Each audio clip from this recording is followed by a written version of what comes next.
Welcome back. You're now watching the lifestyle segment on the Weekend Show brought to you by Holocrank Popcorn. My name is Andy, and My name is Didi. how's your week, Didi? It's been good. It's been good. I've been recovering. I wasn't feeling well for some time.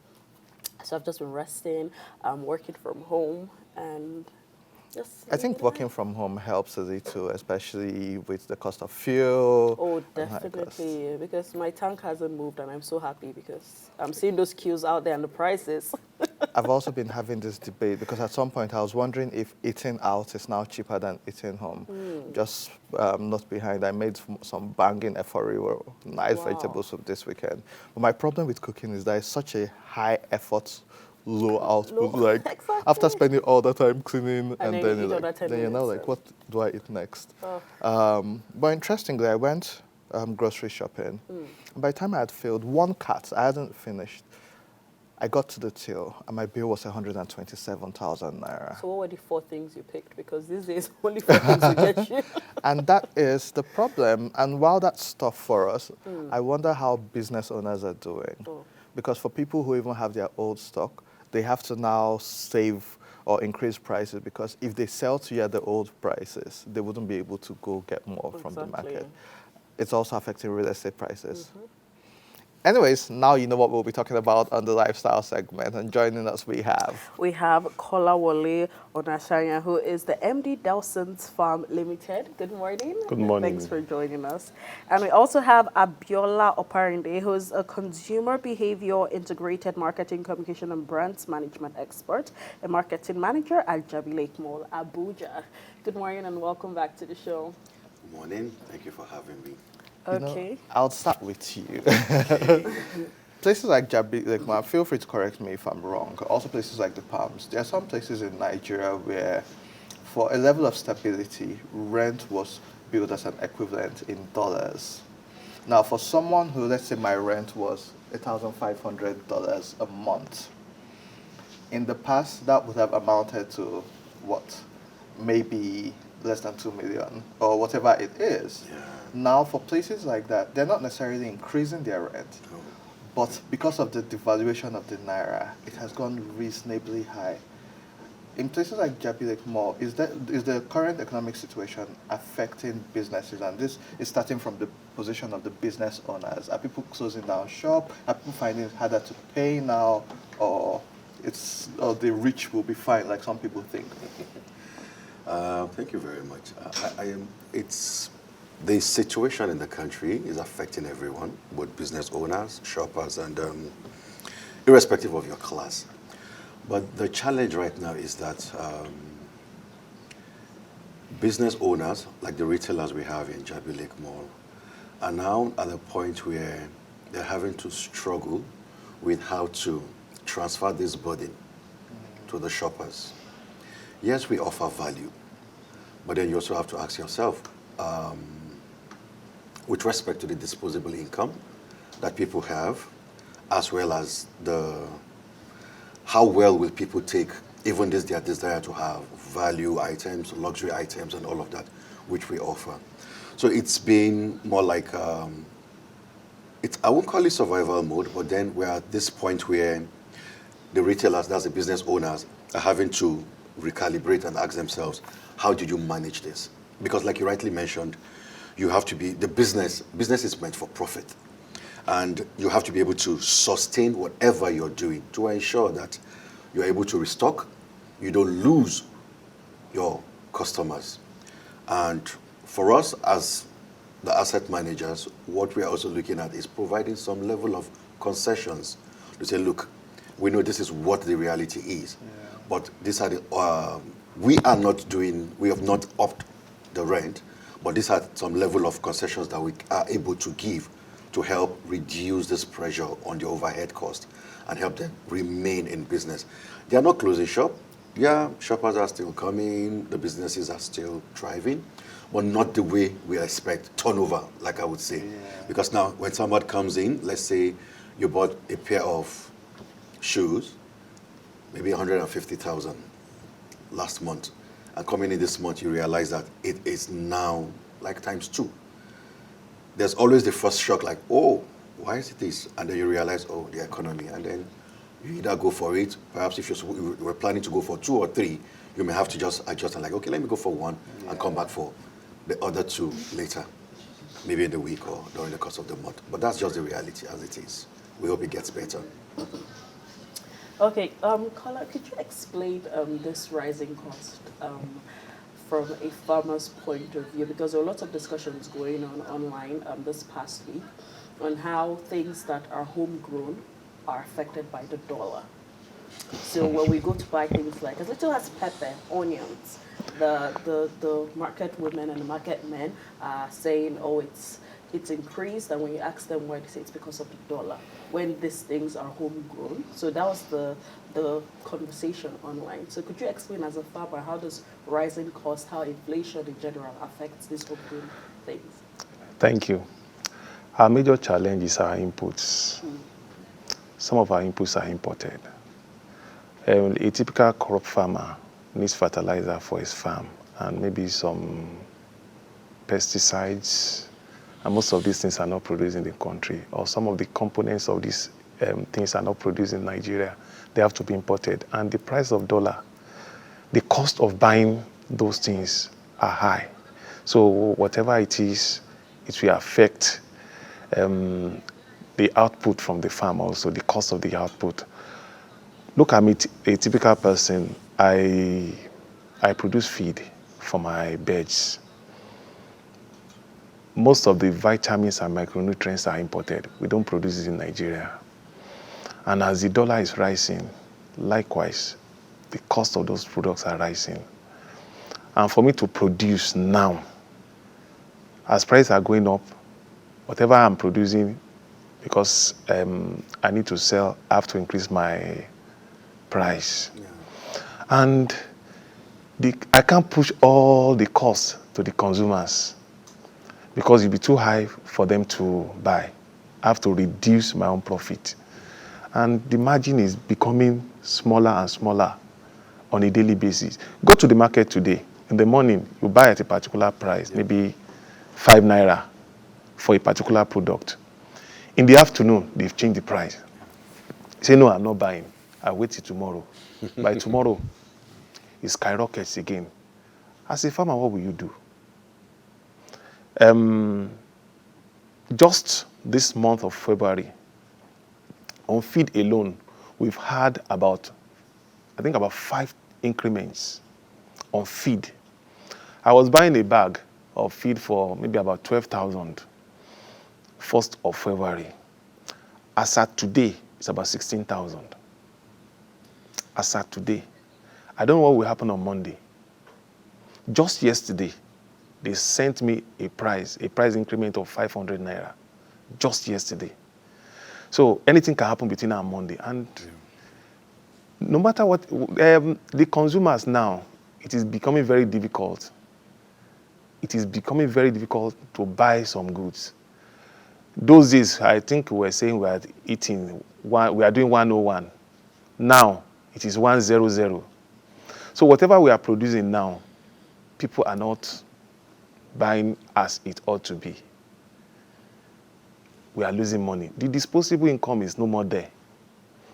Some people are returning back from the village. We are in Abuja here. People are returning back because the cost of even transportation is high. To transport our product from the farm to the market also is very high. These last few days, there's increment in the price of petrol and diesel. I think diesel just moved from about 1,012 to about 1,005 per liter. Likewise, there's a slight adjustment in the price of petrol, and it affects the whole thing.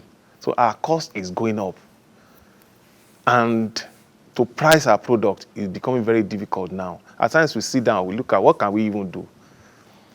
What can I fix to make profit? It is becoming very difficult for us as farmers. In regards to the feed, is it possible for it to be produced locally?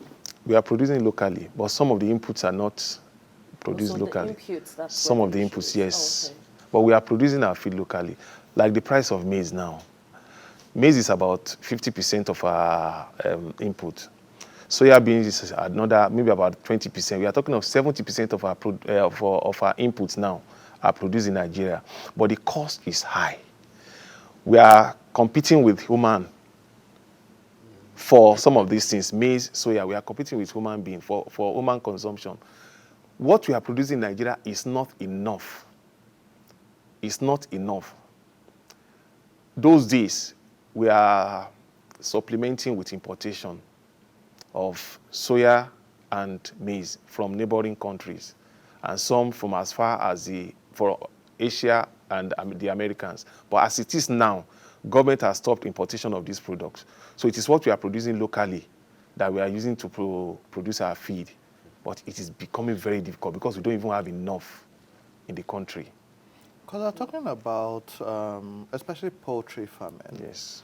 Even before this up and down hullabaloo of Forex, which we're experiencing more this year, about a year ago, 2 years ago, a lot of poultry farmers were already complaining.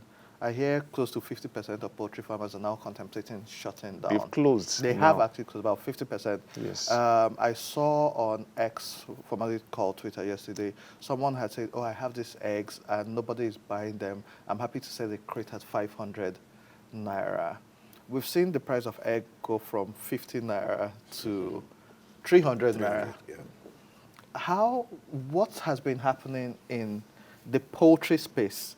Because you people were one of the first people to start complaining about it. So is this a problem that had started a long time ago that is just worsened now? Or is there a particular reason? Why are these poultries shutting down? Is there anything, okay, because you've explained most of the reasons, what do you think can be done to sustain these businesses, I guess? Our government policy is actually destroying most of our businesses. The maize growers, they met the government and they say they can produce all the maize we need in the country. Even the poultry industry, what we are producing in the country alone, we can consume all in the poultry industry. Like I said before, we're supplementing this by importation. But now, they've banned it. For you to import maize into this country now, you have to go through a long process. I think about a year plus ago, they allowed maybe just about 3 or 4 industries to bring in maize. A particular amount, not much. That within 2-3 weeks, they've consumed all. Government policy is affecting us. They just wake up today, change the whole thing. We can't bring in maize.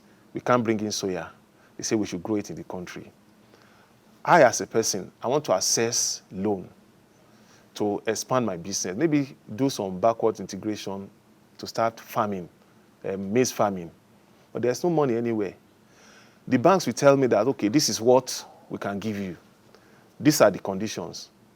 To meet those conditions, it is very difficult. They say I should, okay, I try to access a loan from Bank of Industry. They say I should look for a civil servant that is level 12, 23 years in service, and must not be more than 53 years old. Wow. I looked at it. Somebody that has spent 23 years in service, 53 years old. I asked why. They say because they don't want the person to retire before I finish paying the loan. Wow. Collateral. I say, okay, what of the collateral? They say somebody that has a property in Abuja that is about 200 million. Wow. It is difficult for us to access fund for our business. And government is not helping us. Government is not helping us at all. So, no. We can, like I always tell people, there's whatever it is, there's still profit. But we need more, we need to bring in some inputs. There's need for government to subsidize some of these things for us. Some of the inputs we are bringing in, government is supposed to subsidize it for us. Like you actually said, more than 50% of the poultry industry in Nigeria, they've closed shop in the last 6 months. They've closed because they could not cope. Few of us that assist, we are struggling that no, we won't close shop, we still make it. But the things are not there for us to work. Thank you. Abiola, could you just discuss what could be the long-term implications of this price volatility in this economy? Well, I don't think we want to go there. because as it stands, if we keep experiencing this precarious situation, it means that, we've started having pockets of protests, Protests. right? It means that first, the unemployed who are already agitating are more like a ticking time bomb. And then business owners who are struggling to survive are going to join. They will join the same pool of people who don't have anything to do. And how long will people endure? How long are we going to keep selling hope to people when the basics are not put in place? For example, now, Mr. Kolade was just talking about the fact that they are unable to even access facilities to produce. How about the farmers who even have this land? They have the means of doing this. Have we even thought of how to secure the farmlands for them? We are currently in the Middle Belt, here in Abuja. Nasarawa, Benue. What are we doing to ensure that people can go to farm? Have you even tried to look into the satellite towns around?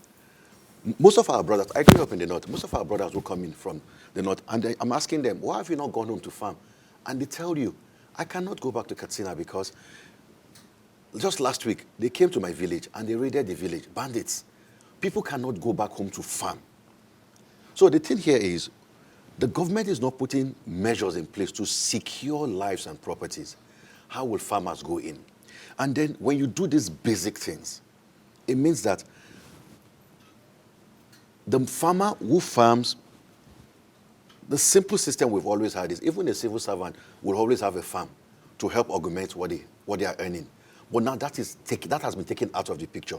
They cannot go to farm to be able to produce for their family and even sell what is in excess.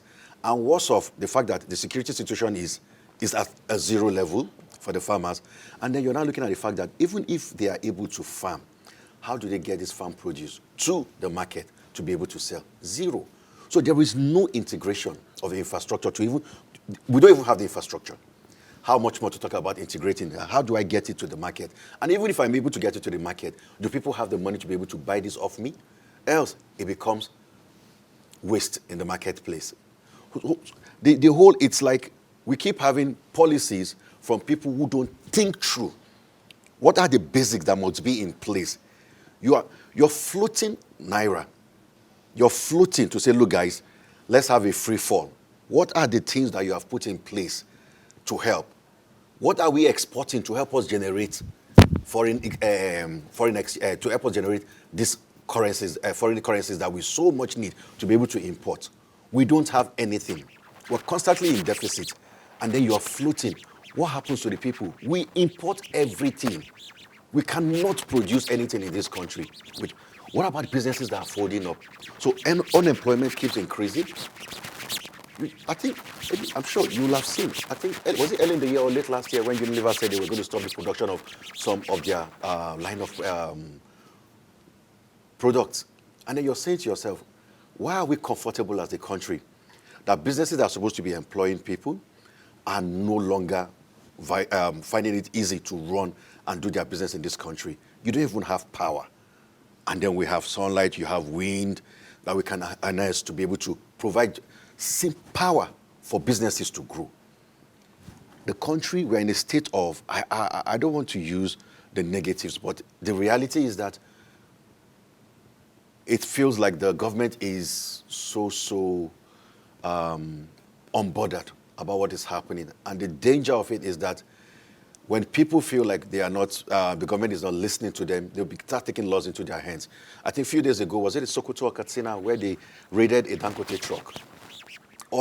Everybody now, if you have a warehouse, you'll have to increase the number of security personnel you have there. So people don't go and loot your warehouse as a business owner in the name of it's where they hoard palliatives. So the challenge here is that it keeps getting worse. People are hungry, people are tired, people are losing confidence in the government, and then we're not having any form of conversation that says, look, we are doing this, and people can see that, yes, what you are doing is actually realistic. In the next 6 months, we should be able to see the effect of what you are doing and how well it's going to impact on us. Abiola Kola, Yes. thank you so much for your contribution. Because sometimes there's the much we can't take, but very crucial and important points have been made. President Bola Ahmed Tinubu, during your campaigns, you spoke a lot about agriculture, and people even laughed about it. but one expected that there would have been some proper planning, even for the agriculture we're talking about. And so now it's like there's a knee-jerk reaction. The people are hungry. They need business-friendly policies. They need policies that are well thought out. And we also need to be able to produce and support businesses. That's much we're going to take on this segment. We'll take a quick break. When we return, more on The Weekend Show.